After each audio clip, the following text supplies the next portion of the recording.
নমস্কার, কেমন আছেন সবাই? আশা করি সবাই ভালো আছেন। সবাইকে জানাই মনিদিয়া ব্লগসের একটা নতুন পর্বে স্বাগত। সবাইকে জানাই গুড মর্নিং। তো আজকের দিনটা এখন অনেকটাই বেলা হয়েছে, কিন্তু সবাই একটু লেট করেই উঠেছি, 11টা বেজে গেছে। তো তাই জন্য এখনই ব্রেকফাস্টটা হবে। তো আজকে ব্রেকফাস্টটা হবে হচ্ছে এই যে বাটার ব্রেড আর এই যে ডিম সিদ্ধ। তো এগুলোকে একে একে শেখে নিচ্ছি, পরে ওদের দুজনকে দিয়ে আসবো। তারপরে রান্নাবান্না আজকে বিশেষ কিছু করব না, করব হচ্ছে শাক ভাজা। আর আজকে হবে হচ্ছে দুপুরবেলার খাবারেও ডিম সেদ্ধই হবে বা ডিমের মামলেট। আর একটা নতুন কিছু করব, সেটা আপনাদের সঙ্গে শেয়ার করব। তো এখন সবাইকে টিফিনগুলো দিয়ে দিই। তো বন্ধুরা, আজকের একটা নতুন রান্না দেখাবো। এগুলো দেখুন, দেখে চিনতে পারছেন? এরকম অনুষ্ঠান বাড়িতে হোক বা বাড়িতে অনেক দিনের থেকে যায়, হয়তো আর খাওয়া হয় না। এটা হচ্ছে পাঁপড়। তো পাঁপড়গুলো এই যে টুকরো করে সুন্দর করে ছিঁড়ে ছিঁড়ে নিয়েছি। এটা দিয়েই আজকে পাঁপড়ের তরকারি করব। এই যে আলু সিদ্ধ করে কেটে নিয়েছি, টমেটো, কাঁচা লঙ্কা, পেঁয়াজ কুচো, আর এখানে আছে আদা বাটা। তো এটা দিয়েই আজকে পাঁপড়ের তরকারি হবে। এটা নিরামিষও করা যায়, পেঁয়াজটা বাদ দিয়ে দিলেই হয়ে যাবে, আর কিছু না। তো চলুন আজকে এই পাঁপড়ের তরকারিটা করা আপনাদের সঙ্গে শেয়ার করি।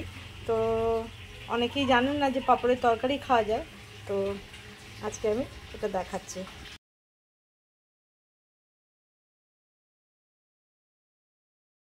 তেলটা গরম হয়ে গেছে, এবার এই পাঁপড়গুলো ভেজে নেব।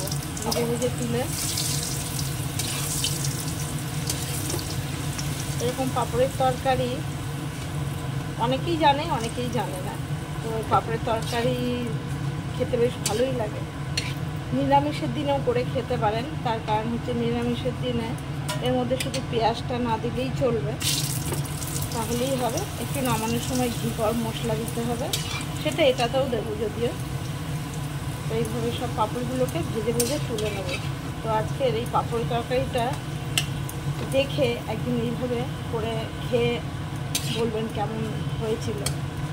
তো সব পাঁপড়গুলোকেই আগে এই যে ভেজে তুলে নিই।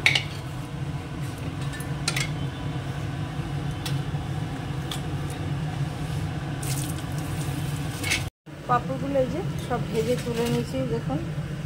এবার আলুটাকেও একটুখানি ভেজে নেব, তারপরে মশলাটাকে রেডি করব।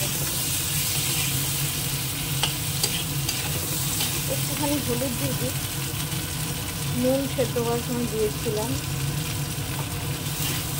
লাগলে পরে ঝোলে দেবো, আলুটাই আর দেবো না। সেটা একটু আবার এটাও ভেজে তুলে নেব। আলুটাও লাল করে ভেজে তুলে নিয়েছি।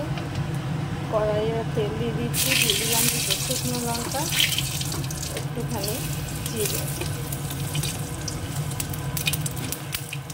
খেয়ে শুধু আজকে বলবেন তরকারিটা কীরকম হলো। এবার দিয়ে দেবো পেঁয়াজ কুচো, আর এই 3টে কাঁচা লঙ্কাও দিয়ে দিলাম। টমেটোটা একটু পরে দিই।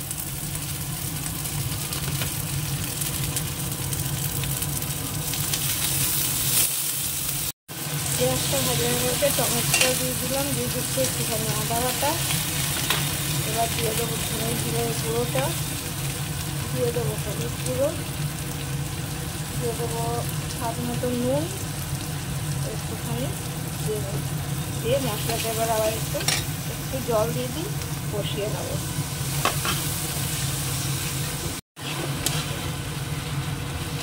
কাঁচা লঙ্কা দিচ্ছি, এবার দিয়ে দেবো একটুখানি অল্প লঙ্কার গুঁড়ো। মশলাটা কষানো হয়ে গেছে, আর একটু হয়ে যাক, জল দিয়ে দেবো। না, হয়েই গেছে, তার কষানোর দরকার নেই। এবার আগে আলুটা দিয়ে দিই।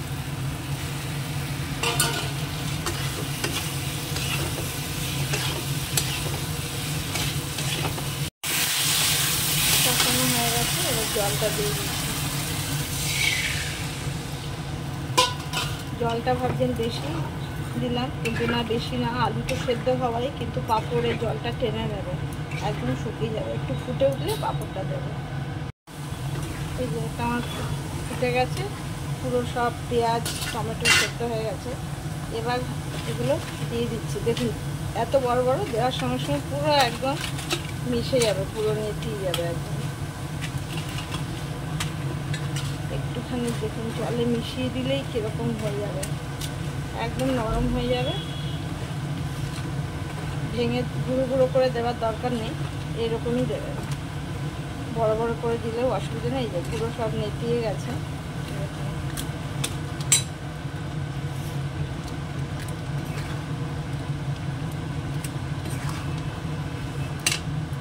বাকিগুলোও দিয়ে দিই।